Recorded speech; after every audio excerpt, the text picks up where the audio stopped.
श्री राम जानकी बैठे हैं मेरे सीने में। श्री राम जानकी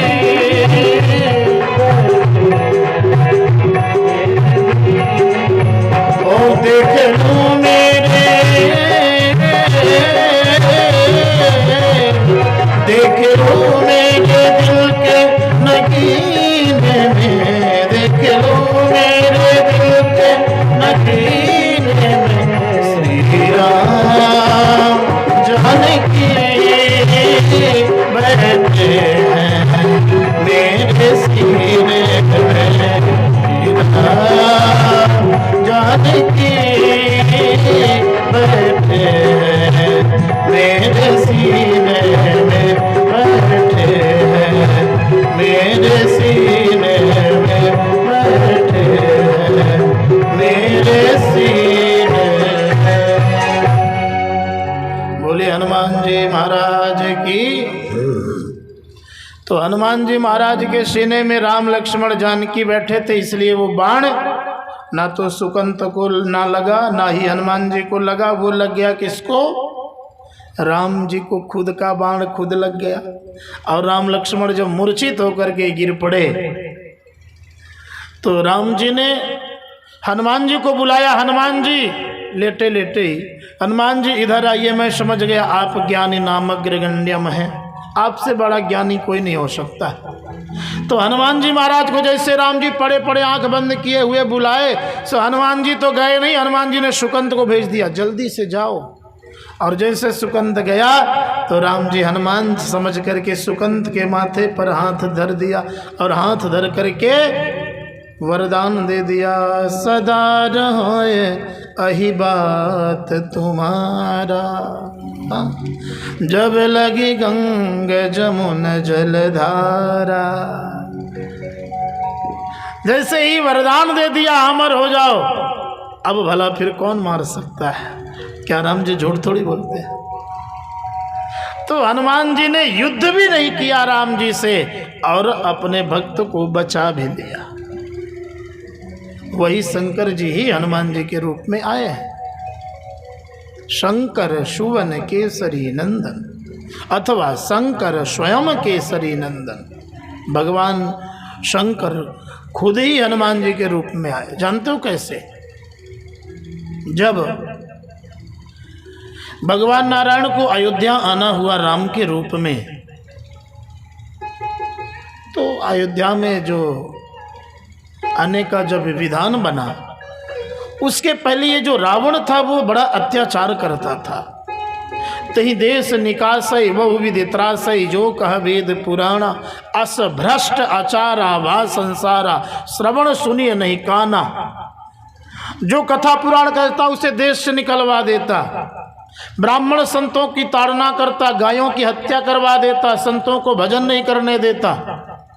तब माता पृथ्वी गाय का रूप बना करके सभी देवताओं के साथ में भगवान की स्तुति करी, जय जय सुरनायक जन सुखदायक। तो भगवान ने आकाशवाणी करी।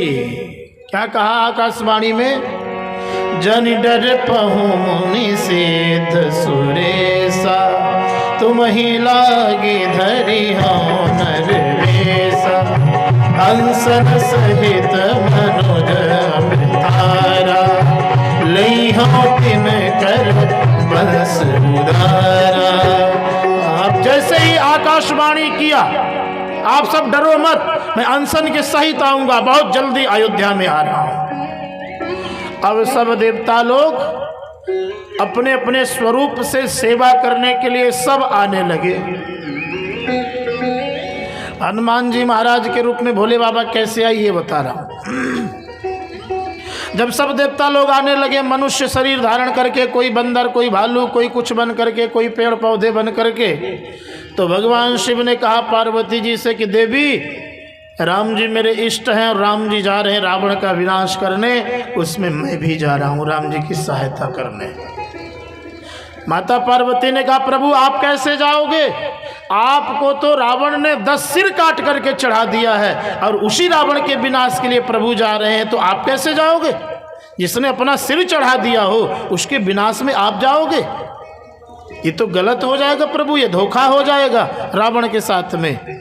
भोले बाबा ने कहा देवी मेरा 11 स्वरूप है, रावण ने 10 सिर काट करके केवल मेरे 10 स्वरूप का पूजन किया है, लेकिन एक स्वरूप का मेरे अपमान हुआ है, उसी स्वरूप से मैं जाऊंगा और रावण का विनाश करूंगा। माता पार्वती ने कहा फिर मुझे भी लिए चलिए प्रभु, मैं भी चलूं। बोले तुम क्या करने जाओगे, वहां औरतों का काम नहीं है। माता जी ने कहा मैं आपकी अर्धांगिनी हूं, आप आधे अंग में मुझे जगह देते हो तो क्या इस शरीर में आधे में नहीं दोगे? बोले कहां पर दे दूं, मैं तो बंदर बन के जा रहा हूं। तो माता ने कहा जब बंदर बन के जा रहे हो तो पूंछ भी तो रहेगी ना, तो ऐसा करो पूंछ मुझे ही बना लो। भोले बाबा ने कहा ठीक है चलो पूंछ बन जाओ तुम। अब पत्नी से सबको प्रेम रहता है ना। अब जब देखो, जब लंका में हनुमान जी महाराज को पकड़ के ले जाया गया ना, तो कहा गया कि कोई भी इसको उपाय करो, कोई कहता मारो, कोई कहता बांधो, कोई कहता कुछ।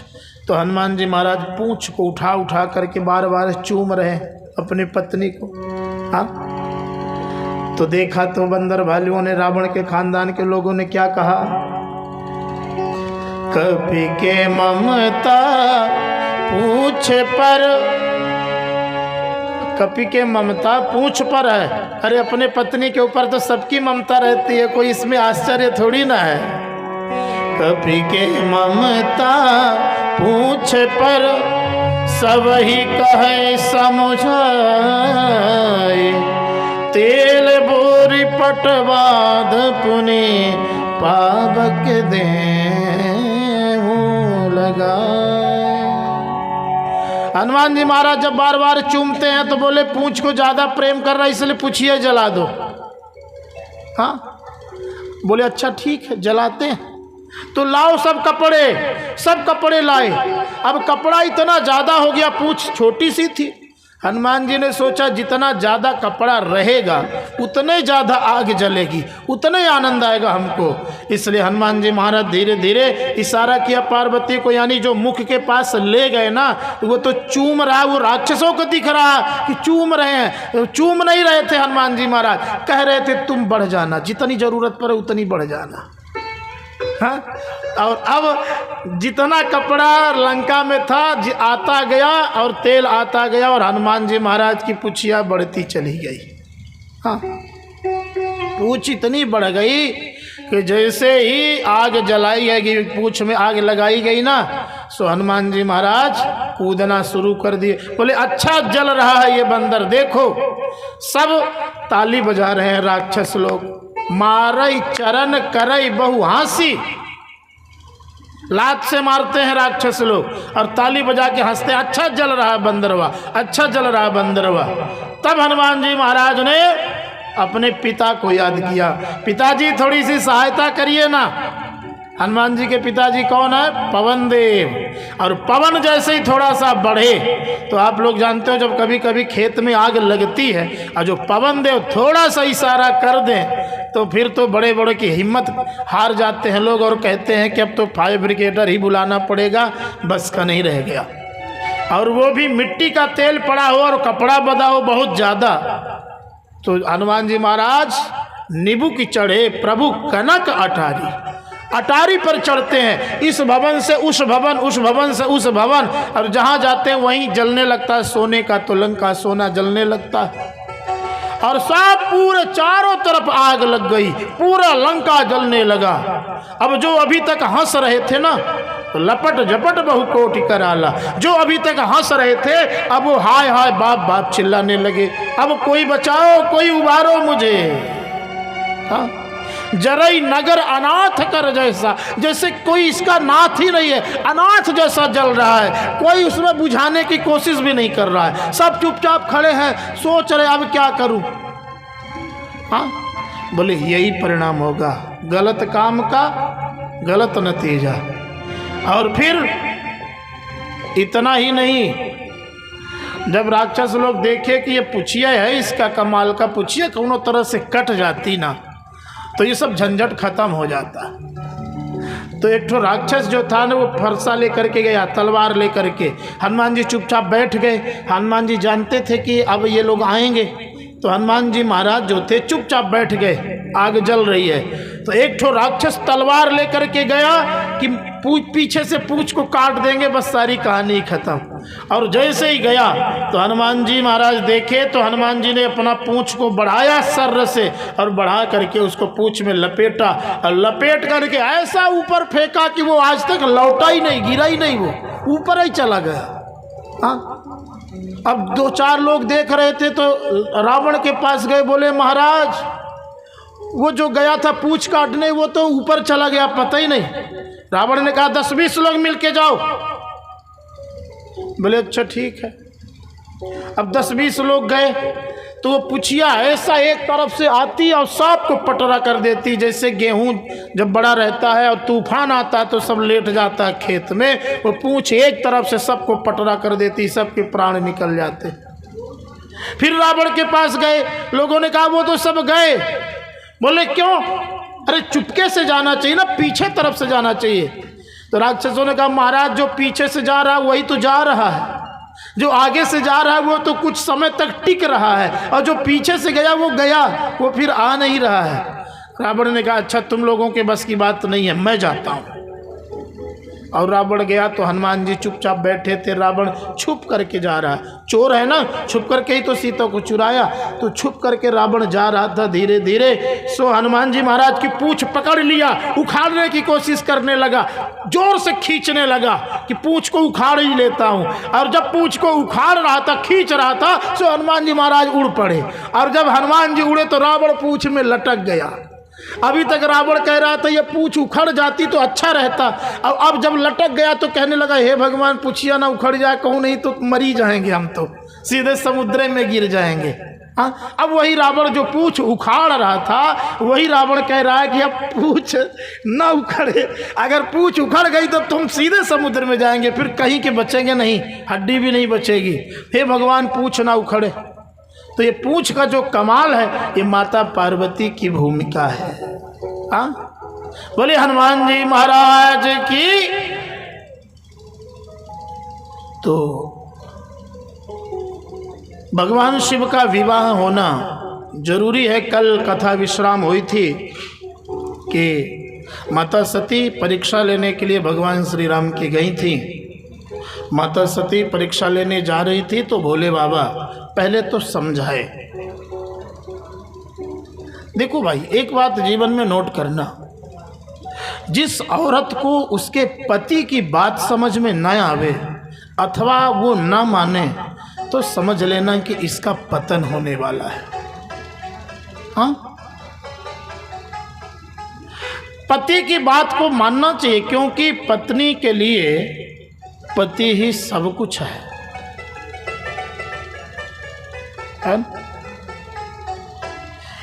एक बार कुछ लोगों ने मुझसे कहा, यहाँ नहीं और कहीं, महाराज जितने भी शास्त्र हैं केवल पत्नियों के लिए ही बने हैं क्या? हर जगह देखते हैं कि पत्नी को ये नहीं करना चाहिए, औरत को ये नहीं करना चाहिए। पुरुषों के लिए तो भी कुछ बना है कि नहीं बना है? हमने कहा पुरुषों के लिए थोड़ा सा कम बना है। बोले क्यों कम बना है? हम बोले इसलिए कम बना है कि महत्व उसी का ज़्यादा होता है जो महंगा होता है। लोहे और सोने को अगर रखा जाए तो महत्व किसका ज़्यादा होगा? सोने का ना। गाड़ी हम लोग खरीदते हैं 10 लाख 20 लाख की खरीदते हैं ना, पर गाड़ी कहाँ खड़ी रहती है? बाहर। अब मेरी गाड़ी जब से मैं आया हूँ बाहर खड़ी है, अब कैसी है पता नहीं, अब जब जाना होगा तब देखेंगे। कोई चुरा ले गया कि बची है पता नहीं, है ना। पैसा लगा है ना उसमें 4-6 लाख रुपया। पर अगर आपसे कह दिया जाए कि 15,000 की रिंग एक ठो खरीद के और बाहर रख दो, तो क्या वो रिंग बचेगी आपकी? तुरंत चोरी हो जाएगी कि नहीं हो जाएगी? गाड़ी घोड़ा इतना पैसा लगा है फिर भी नहीं चोरी हो रही, फिर भी खड़ी है, लोग बाहर ही खड़ी करते हैं। पर अगर आपके घर में सोना रहता है तो आप उसको तिजोरी में रखते हो, जबकि सोने से ज़्यादा महंगी चीज़ आप घर के बाहर रखे हो, लेकिन सोने को आप छुपा के क्यों रखते हो?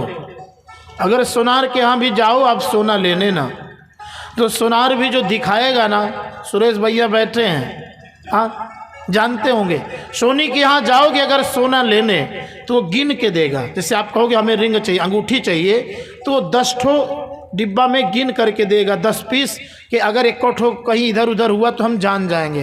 क्योंकि बहुत से लोग हैं, बहुत सी माताएं दबा लेती हैं एक आध ठो। इसलिए सोनी लोग जो है, या तो जिसमें सेट रहती है अंगूठी, उसका जो सिस्टम रहता है उसमें पूरा भर के देता है, एक को खाली ना रहे कि अगर खाली हो तो हम जान जाए। कैमरा भी लोग लगा के रखते हैं, काहे के लिए? काहे के लिए लगाते हैं? चोरी का डर है इसलिए। हाँ, एजेंसी वाले कैमरा नहीं भी लगाते हैं तो कोई बहुत बड़ी बात नहीं है, 10 ठो गाड़ी खड़ी है, कोई टेंशन नहीं। तो जो हमारी माताएं हैं वो सोना है। सोनी भी देगा तो बड़े हिसाब से। आप नाक की कील भी लोगे ना तो पहले एक ठो कागज में उसको बंद करेगा मोड़ करके, फिर उसके बाद एक ठो पन्नी में डालेगा, फिर एक ठो डिबिया में डालेगा, फिर एक ठो बैग में डालेगा, तब आपको देगा। और अगर लोहे की अंगूठी लेना है तो क्या इतनी व्यवस्था लोहे की अंगूठी में मिलेगी? काहे नहीं मिलेगी? अंगूठी तो वो भी है, अंगूठी वो भी है, इसलिए नहीं मिलेगी कि कीमत है सोने का। भाई लोग कहीं भी चले जाएं कोई नहीं पूछने वाला है, पर जिस प्रकार से सोना चोरी हो जाता है, जैसे घर से बाहर करो सोना चोरी, वैसे ही घर से अगर माताएं गईं तो फिर चोरी। इसलिए माताओं के लिए नियम ज़्यादा बना है, क्योंकि ये शक्ति हैं, इन्हीं से तो पुरुष शक्तिवान होता है। हो हाँ, देख लो उदाहरण के तौर पर वृंदा को देख लो। वृंदा के पातिव्रत धर्म के प्रभाव से जालंधर से बड़े बड़े देवता हार गए सब।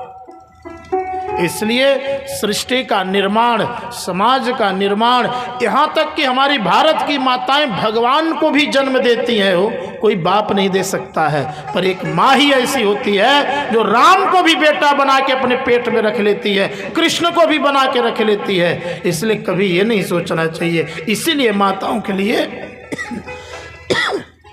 ज़्यादा नियम बताया गया है।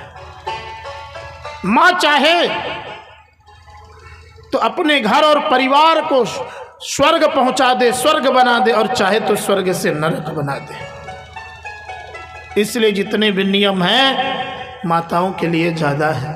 पुत्री पवित्र किए कुल दो, दोनों कुल को पवित्र करने वाली हैं, माता पिता के कुल को भी और ससुराल के कुल को भी, है ना। इसलिए नारी का सम्मान तो हमेशा से होना चाहिए। लिखा भी है, नारी यस्तु पूजन्ते रमन्ते तत्र देवता। जिस घर में नारी का सम्मान होता है उस घर में देवताओं का निवास होता है, और जिस घर में नारियों का तिरस्कार होता है उस घर में राक्षस का निवास होता है। इसलिए कभी भी स्त्रियों का तिरस्कार नहीं करना चाहिए, औरतों की आंखों में आंसू नहीं आना चाहिए। ये हम लोगों का कर्तव्य होता है। तो माता सती को समझाने लगे भोले बाबा, पर इनकी बात समझ में कुछ नहीं आई। जब कुछ बात समझ में नहीं आई तो भगवान शिव ने कहा, जाओ हो यहीं सोई जो राम रचि रखा, जाओ देवी जाओ, परीक्षा करके आओ। माता सती गई। माता सती सोचने लगी परीक्षा कैसे करूं। तो माता सती को लगा कि इस समय सीता जी गायब हैं, राम जी सीता जी को खोज रहे हैं, इसलिए हम सीता के वेश में ही चले जाएं। अगर ये भगवान होंगे तो पहचान जाएंगे कि ये मेरी सीता नहीं है, अगर भगवान नहीं होंगे तो हे सीते करके दौड़ेंगे, सो हम वहाँ से गायब हो जाएंगे। माता सती गई, सीता का वेश बना करके सामने से आई, राम जी के लक्ष्मण कुमार देख करके पहचान गए। जब राम जी के पास आई तो भगवान श्री राम ने हाथ जोड़ लिया और हाथ जोड़ करके निवेदन कर दिया, हे माता जी कहाँ जा रही हो। जोरी पाने प्रभु की न प्रणाम, जोरी पाने प्रभु की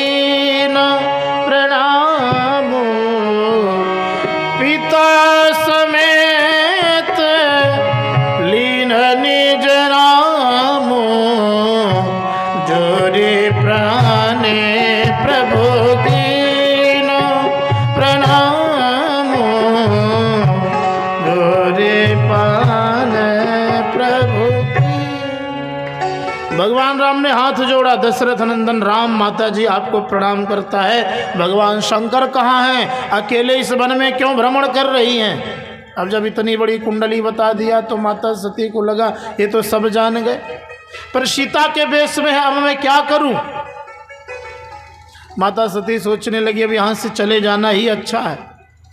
भगवान राम ने सोचा जब आ ही गई हैं तो इन्हें कुछ लीला भी दिखा देनी चाहिए। तो जहाँ चित वहीं तहाँ प्रभु आशीना। माता सती जिधर घूमती हैं तो देख रही हैं कि भोले बाबा भी बैठे हैं, राम जी का दरबार लगा है, कहीं राम जी अयोध्या में हैं, कहीं संतों के पास हैं। अब लगा हे भगवान ये हो क्या रहा है? वहाँ से किसी प्रकार से निकल करके माता सती गई। जब माता सती गई तो भगवान शिव ने माता सती से पूछा। भगवान शिव कहते हैं हे देवी सत्य सत्य बताओ, झूठ बिल्कुल नहीं बोलना। लीन परीक्षा कवन विधि, कहूँ सत्य सब बात, सत्य सत्य बताना। क्योंकि भोले बाबा जानते हैं कि औरत झूठ बोलने में नंबर 1 पर होती है। मैं सभी को नहीं कह रहा हूँ, कोई कोई होती है। लिखा शास्त्र कहता है नृपस् चित्तम कृपणस् वृत्तम मनोरथम दुर्जनमानवानां तिर्या चरित्रम पुरुषस्य भाग्यम दैवो न जानाति कुतो मनुष्य। नृपस्य चित्तम, नृप माने होता है राजा। राजा का चित्त कब कहाँ से कहाँ बदल जाए, कब राजा सोने का दान कर दे और कब राजा फांसी पर चढ़ा दे, कोई भरोसा राजा का नहीं है। कृपणस्य वृत्तम, कृपण माने कंजूस, कंजूस व्यक्ति का धन आपकी आवश्यकता में कभी नहीं मिल सकता है। हाँ? मनोरथम दुर्जन मानवानाम, दुष्ट व्यक्ति का मनोरथ, दुष्ट व्यक्ति का मनोरथ कब क्या मांग दे पता नहीं। और तिरिया चरित्रम, स्त्री का चरित्र, और पुरुषस्य भाग्यम, पुरुष का भाग्य, दैवो न जानाति, देवता भी नहीं जानते हैं तो कुतो मनुष्य, फिर मनुष्य कहाँ जान पाएगा। हाँ, इसलिए भोले बाबा ने कहा देवी झूठ मत बोलना, सही सही बताओ कैसे परीक्षा लिया। अब बताओ इसके बावजूद भी सती जी ने झूठ बोल दिया हो, अब तो सही बोल देना चाहिए, जबकि जानती है कि मेरे पति समदर्शी हैं, सब जान जाते हैं, फिर भी झूठ बोल रही है। सती जी ने कह दिया कछु न परीक्षा अरे लीन गोसाई, कीन प्रणाम तुम्हारी नाय। तब शंकर देखे धरि ध्याना, सती जो कीन चरित सब जाना। जब सती जी ने कहा जैसे आप प्रणाम किए थे वैसे ही प्रणाम करके मैं भी चली आई, कोई परीक्षा नहीं ली, तो भगवान भोले बाबा ने कहा ये तो यहीं से कर सकती थी। ऐसा कैसे हो सकता है? क्योंकि साथ में रहते रहते व्यक्ति एक दूसरे के स्वभाव को जान जाता है।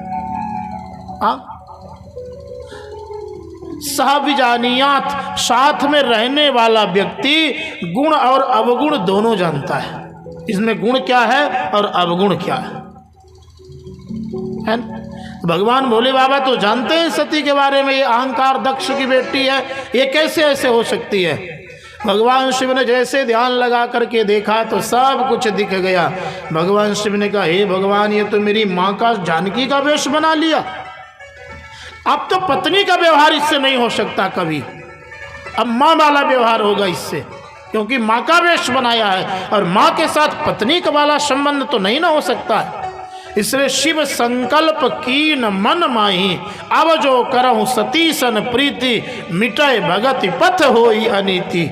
ये तो अनीति हो जाएगी, भक्ति का पथ मिट जाएगा, ये तो गलत हो जाएगा। इसलिए भगवान शिव ने ये नहीं कहा मैं तुझे त्याग रहा हूँ छोड़ रहा हूँ, कुछ नहीं बताया। शिव संकल्प कीन मन माही, अपने मन में संकल्प कर लिया कि अब सती के साथ में पत्नी का व्यवहार नहीं रहेगा। समझ गए? आजकल हम लोग रहते हैं तो पहले ही पत्नियां को बता देते हैं, आज के बाद तुम बोलना नहीं हमसे। पर भोले बाबा ने कुछ भी नहीं कहा, संकल्प बस कर लिया अपने मन में कि अब आज से सती मेरी पत्नी नहीं मेरी माँ हो गई, क्योंकि मेरे माँ का वेश बना लिया इसने। अब वार्तालाप करते हुए भगवान शिव जा रहे हैं, कथा सुना रहे हैं, पर जो व्यक्ति साथ में रहता है वो तो जान ही जाता है ना। अगर आपका मुंह फूला है तो आपकी पत्नी जरूर जान जाएगी कि कोई ना कोई बात है जो ये मुझसे गुस्सा है। आप भले न बताओ, भले आप कोशिश करो कि ये न जाने, ऐसा होता है कि नहीं? कितने लोगों का अनुभव है? अगर किसी का अनुभव हो तो हाथ उठा के बता दो। हाँ, अगर आप गुस्सा हो जाते हो तो आपकी पत्नी जानती है कि नहीं? नहीं बताओगे आप। अच्छा माता जी आप लोग बताओ, आपके पति देव गुस्सा हो जाते हैं तो आप जान जाते हो कि नहीं? चलो कोई नहीं जानते तो मैं तो जानता हूँ। मैं गुस्सा होता हूँ तो मेरी पत्नी जान जाती है, और जब वो गुस्सा होती है तो मैं भी जान जाता हूँ। अजय भैया आप भी तो जान जाते हैं। हाँ, आई हैं आज अजय भैया की पत्नी भी। हाँ, जब गुस्सा रहेगी तब नहीं जान पाएंगे, जब कुटाई कर देगी तब जान पाएंगे। जानना चाहिए। तो माता सती जान गई कि भोले बाबा नाराज है हमसे। माता सती को भोले बाबा कथा सुनाते हुए जा रहे हैं कैलाश पर्वत पर। माता सती को कुछ समझ में नहीं आ रहा। कथा ही सुनी होती तो ये संशय झंझटी का ही होता। कैलाश पर्वत पर गई तो जो शंकर भगवान हमेशा वाम भाग में आसन देते थे सती को, तो आज सन्मुख शंकर आसन देना, भगवान शिव ने सामने आसन दिया, बैठिए। माता सती को अच्छा नहीं लगा। माता सती ने सोचा कि कौन सा वो दिन आवे कि मेरा शरीर छूट जाए, क्योंकि इस तरह से पति से अलग होकर के जीवन जीना व्यर्थ है। वो क्या मतलब? जिय बिन दे नदी बिन वारी, तैसे ही नाथ पुरुष बिन नारी, है ना?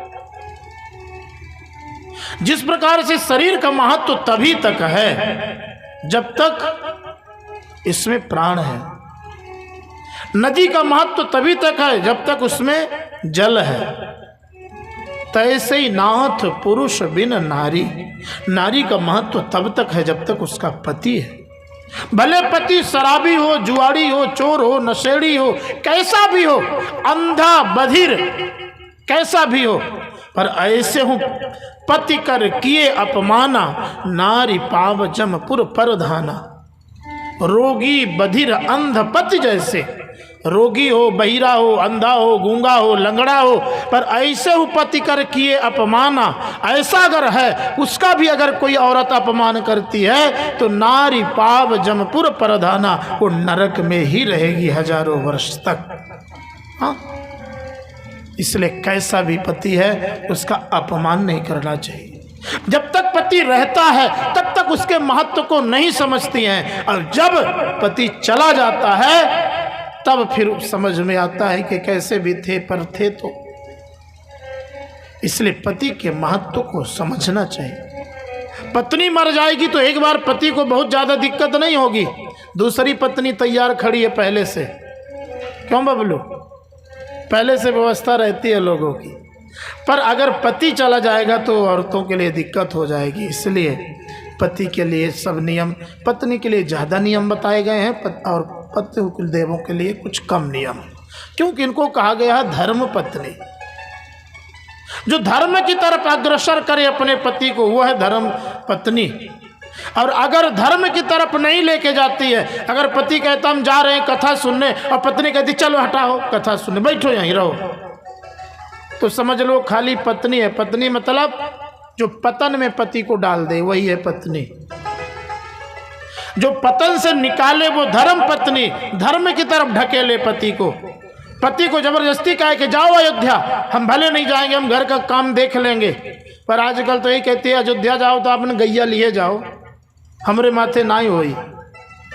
तो धर्म पत्नी का ये काम है, भेजते रहो, जाओ अयोध्या दर्शन कराओ, सरयू नहा के आओ, जाओ वहाँ कथा हो रही है जाओ कथा सुन करके आओ, पूजा पाठ कराओ घर में, वो है धर्म पत्नी। भगवती सती सोच रही है मेरे प्राण निकल जाते तो अच्छा रहता। क्या मतलब ऐसा जीवन जब पति ही नहीं अपना रहा है। हाँ, पर प्राण ऐसे थोड़ी निकल जाते हैं। बैठी थी कि एक देखती हैं कि विमान जा रहे हैं ऊपर से, विमान की आवाज़ आई। विमान से एक देवी नीचे सर करके कहती है, अरे सती, पिताजी यज्ञ कर रहे हैं, नहीं चलोगी क्या? सती ने कहा मुझे तो कोई जानकारी नहीं है। बोले नहीं जानकारी है तो मैं बता रही हूँ, चलो ना। अब सती के मन में आया जैसे अगर कोई स्त्री जान ले कि मेरे नैहर में कोई कार्यक्रम है तो फिर तो उसे जाना ही जाना है, चाहे ससुराल का सारा काम खराब हो जाए, चाहे बच्चे का पेपर हो चाहे पति का पेपर हो, फिर तो जाना ही पड़ेगा। हाँ, अब माता सती उत्सुक हो गई नैहर जाने के लिए। भगवान शिव के पास गई और कहने लगी, हे भोलेनाथ, आपके ससुर साहब यज्ञ कर रहे हैं, देखने नहीं चलेंगे क्या? इसलिए कह रही हैं ऐसा। सोचने लगी कि अगर मैं ये कहूँगी कि हमारे पिताजी यज्ञ कर रहे हैं तो भोले बाबा कहेंगे तुम्हारे पिताजी कर रहे हैं तो तुम जाओ, हमसे क्या लेना देना। इसलिए कह रही कि आपके ससुर साहब यज्ञ कर रहे हैं। भगवान भोले बाबा ने कहा ठीक है देवी, लेकिन बिना बुलाए नहीं जाना चाहिए। माता सती ने कहा आप ही तो सुनाए थे कथा में कि माता पिता के यहाँ, गुरु के यहाँ, भगवान के मंदिर में, तीर्थों में बिना बुलाए भी जाना चाहिए। भोले बाबा ने कहा जाना तो चाहिए, पर तदपि विरोध मान जहाँ कोई, तहाँ गए कल्याण न होई। अगर कोई विरोध करने वाला हो वहाँ नहीं जाना चाहिए, है ना? रही मन तहाँ न जाइए, चाहे कंचन बरस में। कहाँ? बोले आवत ही हर से नहीं, नैनन नहीं सने, तुलसी तहाँ न जाइए, कंचन बरस में, कंचन बरस में। आवत ही हर्ष नहीं, अगर हमारे आने से प्रसन्नता नहीं हो रही है जहाँ, वहाँ पर नहीं जाना चाहिए।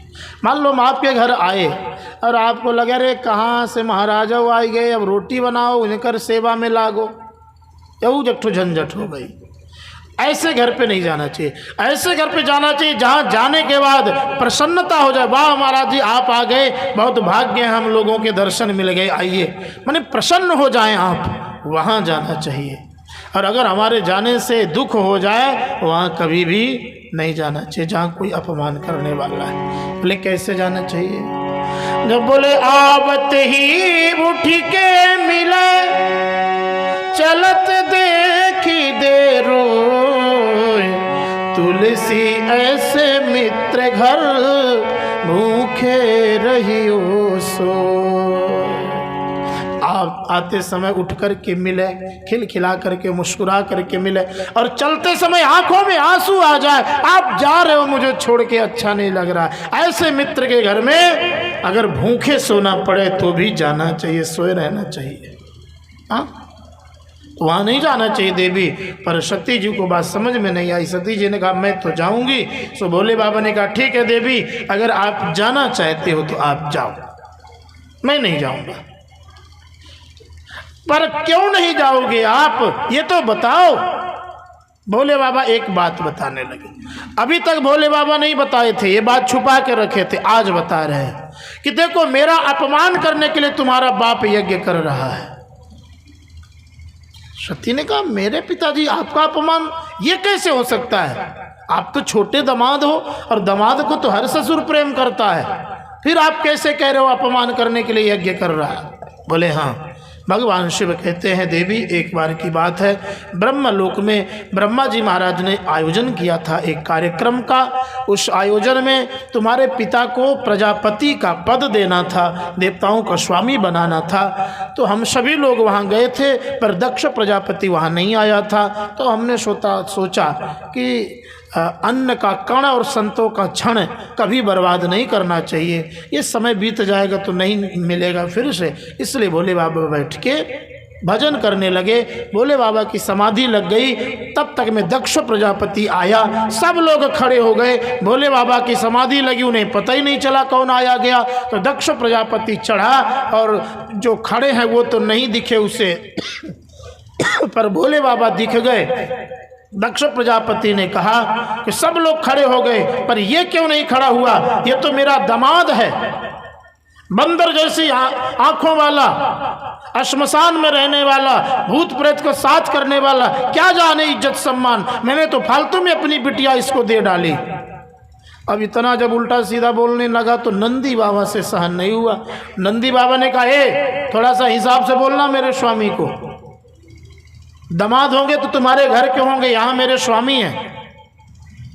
तो दक्ष प्रजापति ने कहा, ए पाखंडी, मैं श्राप दे रहा हूं कि शंकर जी के सब भक्त पाखंडी हो जाएं।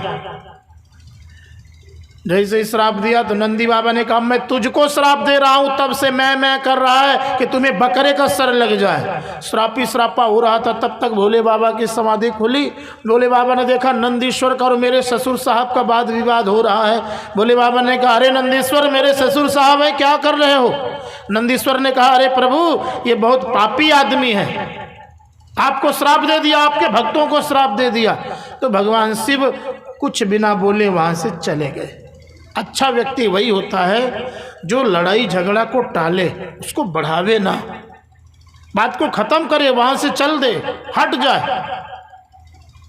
ये नहीं कि और वहीं दौड़ दौड़ के लड़े। आजकल हम देखते हैं कि 2 लोग पकड़ने वाले हैं तो वो छुड़ा जा रहे, छोड़ तो हम बताते हैं इसको, छोड़ो तो हम बताते हैं इसको। हाँ, ये क्या है सर? वो बुद्धिमान नहीं हो सकता है व्यक्ति। इसलिए वही बदला लेने के लिए तुम्हारे पिताजी यज्ञ कर रहे हैं और सबको बुलाया है, पर मुझे और तुम्हें नहीं बुलाया है, इसलिए देवी न जाओ। जहाँ पर नैहर में पति का अपमान होता हो, वहाँ जो अच्छी स्त्री होगी वो वहाँ नहीं जाएगी, छोड़ देगी नैहर। और जो अच्छी नहीं होगी वो कहेगी तोहरो गलती रही होई, तब हमारे पिताजी कुछ कहे पगलान रहे हमारे पिताजी जो तोह का डांट दी। माने वो सपोर्ट उधर का करेगा, आपको नहीं सपोर्ट करेगी। पर जो इज्जतदार स्त्री होगी वो कहेगी कि हमारे ससुराल में चाहे जैसा भी हो, पर अगर हमारे मायके में हमारे पति की इज्जत नहीं होगी, ऐसे मायके को मैं त्याग दूंगी। क्योंकि जीवन जो है ना, बाप के घर में किसी का आज तक नहीं बीता है। ससुराल चाहे जैसा होगा, ससुराल में ही बीतेगा। हाँ, भगवान शिव समझा रहे हैं पर माता सती नहीं मान रही। भोले बाबा ने कहा, ठीक है जाओ। नंदी को भेजा, माता सती गई। जा कर के माता सती जब पहुंची हैं तो सबको दक्ष प्रजापति ने कहा था कि अगर कोई भी सती से बात किया तो सर कलम कर दूंगा। सब सती को देख करके दूसरे तरफ मुख घुमा लेते हैं, कोई प्रेम से नहीं बोलता है। पर एक माँ ऐसी होती है जो माँ ही प्रेम से बोली, क्योंकि माँ का जो स्वभाव होता है वो अलग होता है। हाँ, तो माँ प्रेम से बोलती है। सादर भले ही मिली एक माता, भगनी मिली बहुत मुस्काता। भगनी माने बहन, सब व्यंग्यात्मक शब्द बोलती हैं। क्यों रे सती, कुछ कार्ड निमंत्रण गया था ऐसे ही चली आई? जीजा जी कुछ घर द्वार बनाए कि अभी भी जंगल पहाड़ में ही रहते हैं? अरे अब तो कुछ सुधर गए होंगे।